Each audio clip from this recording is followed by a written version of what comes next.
Hello, എല്ലാവർക്കും പത്തനംതിട്ടയിലെ പുതിയ എപ്പിസോഡിലേക്ക് സ്വാഗതം. അഭി ഇപ്പോൾ വളരെ നന്നായിട്ട് തന്നെ അഭിനയിക്കുന്നുണ്ടല്ലോ. നവ്യയോടും അനഘയോടും വളരെ സ്നേഹമുള്ള രീതിയിൽ അഭിനയിച്ച് നടക്കുവാണ് അഭി. അങ്ങനെ ഒരിക്കലും അഭിയും നവ്യയും കൂടി ഷോപ്പിങ്ങിനൊക്കെ പോയിട്ട് ചുറ്റിക്കറങ്ങി നടക്കുന്ന സമയത്ത് അഭിക്കൊരു കോൾ വരുന്നുണ്ട്. അനഘയാണെങ്കിൽ വളരെ സീരിയസ് ആയിട്ട് ഹോസ്പിറ്റലിൽ അഡ്മിറ്റ് ചെയ്തിരിക്കുകയാണ്. അതുകൊണ്ട് അഭി എത്രയും പെട്ടെന്ന് അനഘയെ കാണാനായിട്ട് ഹോസ്പിറ്റലിലോട്ട് വരണം എന്നൊക്കെ പറയണം. അങ്ങനെ അഭി ആരാ എന്താണെന്ന് ചോദിക്കുമ്പോഴത്തേക്ക് അവർ പറയണം, അനഘയുടെ ഫ്രണ്ടാണ് ഞാൻ, അനഘ പറഞ്ഞിട്ടാണ് വിളിക്കുന്നത്, അനഘയ്ക്ക് എത്രയും പെട്ടെന്ന് അഭിയെ കാണണം, അതുകൊണ്ട് പെട്ടെന്ന് വരണമെന്ന് പറയും. അങ്ങനെ ഈ ഒരു കോൾ അറ്റൻഡ് ചെയ്ത് കഴിഞ്ഞിട്ട് അഭിയാണെങ്കിൽ പെട്ടെന്ന് നവ്യനെ കുറേ കള്ളങ്ങളൊക്കെ പറഞ്ഞിട്ട് വീട്ടിലേക്ക് തിരികെ കൊണ്ടെത്തിക്കുവാണ്. എത്തിച്ചിട്ട് അപ്പോൾ തന്നെ അഭി ഹോസ്പിറ്റലിലേക്ക് എത്തി അനഘയെ കാണുവാണ്. അനഘയാണെങ്കിൽ വളരെ തളർന്ന ഒരു അവസ്ഥയിലാണ്. അഭിയെ കണ്ടിട്ട് അനഘ അഭിയോട് ചോദിക്കും, നീ കുറേ നാളായല്ലോ കുഞ്ഞിൻ്റെ കാര്യത്തിലൊരു തീരുമാനം പറയാം, വീട്ടിലെല്ലാവരെയും അറിയിക്കാം എന്നൊക്കെ പറഞ്ഞിട്ട് ഇതുവരെ നീ എനിക്കായിട്ട് ഒന്നും ചെയ്തിട്ടില്ല.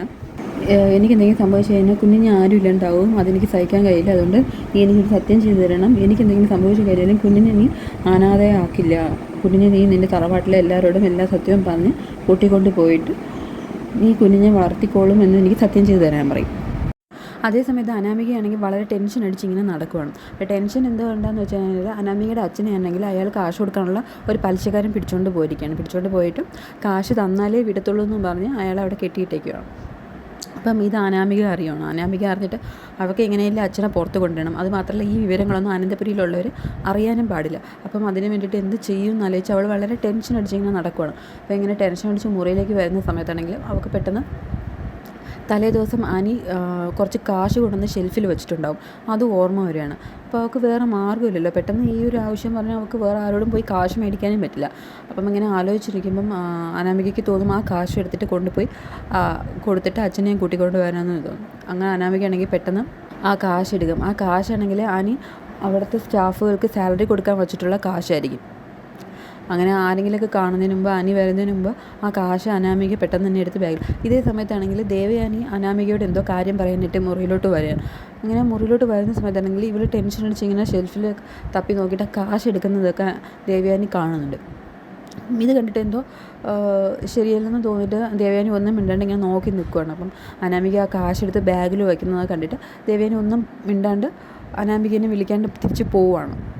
ഇങ്ങനെ ദേവയാനായിട്ട് മാറി ഇരുന്നിട്ട് ചിന്തിക്കുകയാണ്, അപ്പം ഇവൾ ഈ ചെയ്യുന്നതൊന്നും ശരിയല്ലല്ലോ, ഇവളിപ്പം അനിയെ അറിയാണ്ടല്ലേ അനിയുടെ കാശെടുക്കുന്നത്, അത് ശരിക്കും മോഷണമല്ലേ, അപ്പം ഇതിനു മുമ്പ് സ്വർണം പോയതും ഒക്കെ ഇവൾ കാരണം തന്നെയല്ലേ, അന്ന് ഞാൻ വെറുതെ നവ്യനെയും നായനെയൊക്കെ സംശയിച്ചു എന്നൊക്കെ ചിന്തിച്ചിട്ട് ഇങ്ങനെ ഒരുപാട് വിഷമിച്ചിരിക്കുകയാണ്.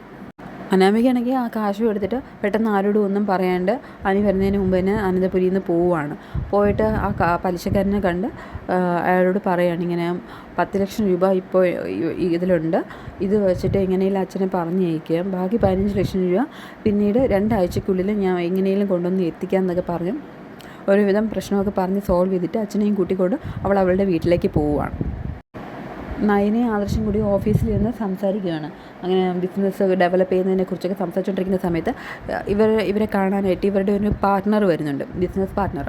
അപ്പം അയാൾ വന്നിട്ട് ഇങ്ങനെ പറയുവാണ്, നിങ്ങളുടെ കളക്ഷൻസൊക്കെ ഇപ്പം വളരെ നന്നായിട്ട് പോകുന്നുണ്ടല്ലേ, നയന കളക്ഷൻസ് വളരെ ഫേമസ് ആയിട്ടുണ്ട്. അപ്പം ഞാൻ വന്നത് പ്രത്യേകിച്ച് ഒരു കാര്യം പറയാനാണ്, ഒരു സന്തോഷ വാർത്തയാണ്. ലണ്ടനിൽ അടുത്ത് തന്നെ ഒരു പ്രോഗ്രാം നടക്കുന്നുണ്ട്.